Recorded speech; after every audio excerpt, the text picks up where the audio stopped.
So in this section, we are going to be talking about information gathering. And all the information gathering we're going to do in this section is going to be passive. So I'm calling this passive recon or passive reconnaissance. I wanted to give a brief overview of what we're going to be covering and talk about some high-level topics before we get into the weeds and really dive into our target.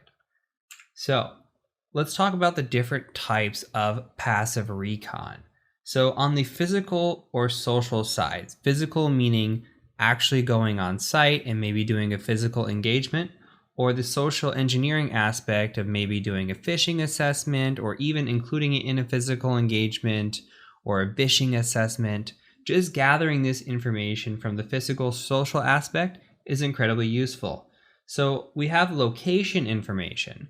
So we might utilize something like satellite images, or often we'll go on site and do drone reconnaissance where we fly a drone around and try to gain information.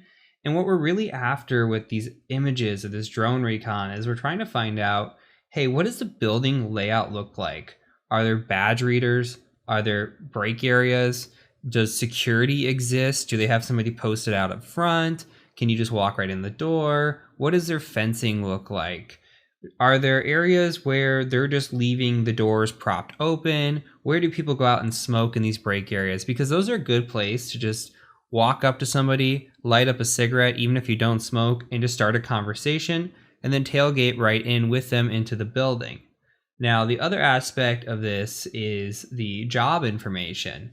So we might be looking for employees online. I might want to know somebody's name, job title, phone number, who their manager is. I try to get a good idea of what people look like. So if I see them on site, I have a good idea who they are.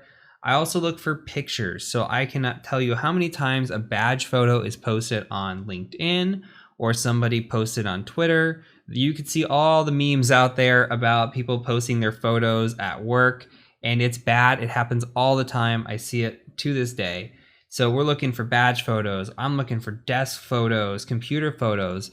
I had a situation once where somebody took a picture of her watching a game at work. She was watching a basketball game at work, and the basketball game was on her computer, and on her screen there, it showed all the different tools that they utilized at work. She had a work application open in this photo.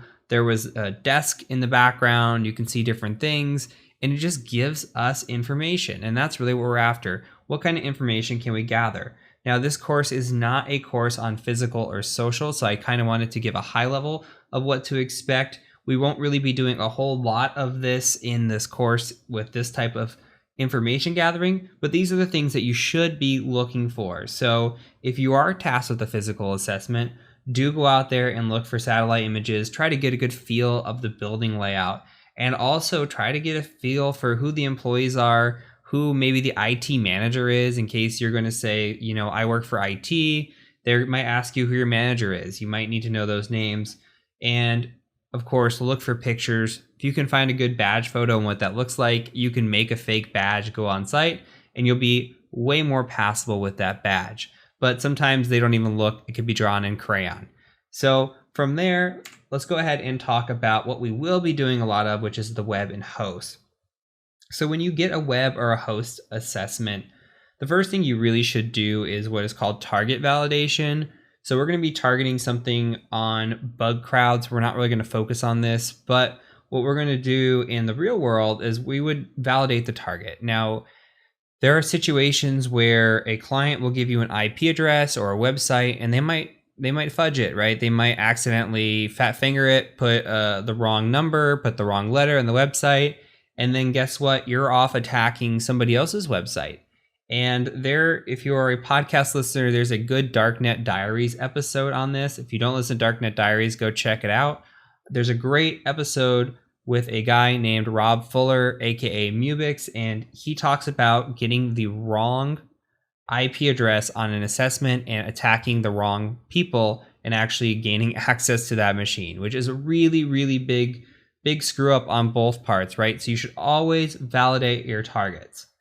On top of this, when we're doing our web and our host, on the web side, we're going to look for subdomains, and we'll talk more about that as we get into it. But we can do that with Google, we can do that with Nmap, Sublister. There's so many different tools that we can use, and we'll cover some of the tools and how to do it. Get a little deep into that as well, especially as we get into the website of things. There's fingerprinting. We need to know what's running on a website or what's running on a host. What kind of services are out there? Are they running a web server? What's that web server? Is it IIS? Is it Apache? What version is it? Right? Are they running, what ports are open on their machines? Oh, they have FTP open. What version of FTP is open? So we need to fingerprint machines and kind of understand. But on the passive side, we're not touching any machine, right? So we're not going to be doing much scanning against a host. We just have to utilize what kind of information might already be out there. So if we go out to a website, it's on the border of active, but as long as we're not scanning it, in my book, it's still passive. So we will cover some of the passive/active side in this section, and then when we get into scanning, we'll get way more active with it. Lastly, we're going to hit heavy, especially in the beginning, on data breaches. Data breaches are the most common way when we're doing an external assessment that we get into networks. Absolutely by far. When we talk about data breaches, we're talking about breached incidents from the past that have leaked data. Again, these are like Home Depot, Equifax, LinkedIn, all kinds of breaches that are out there that have had credentials dumped, and then those credentials become available to us eventually, and we try to utilize those to gain access, or at least utilize the usernames to gain access. Nowadays, most of the time, there's not going to be an easy just scan, find something vulnerable, and exploit it on the external side of the house. So we're looking for these data breaches and this information that we can gather. And this is why information gathering and then enumeration and scanning, most important by far. The better scanning and enumeration that you can do and the better information gathering you can do, the better hacker you're going to be and the better you're going to be at your job. So take these first two sections really serious. So we're going to start in with identifying what our target's going to be for this part of the section.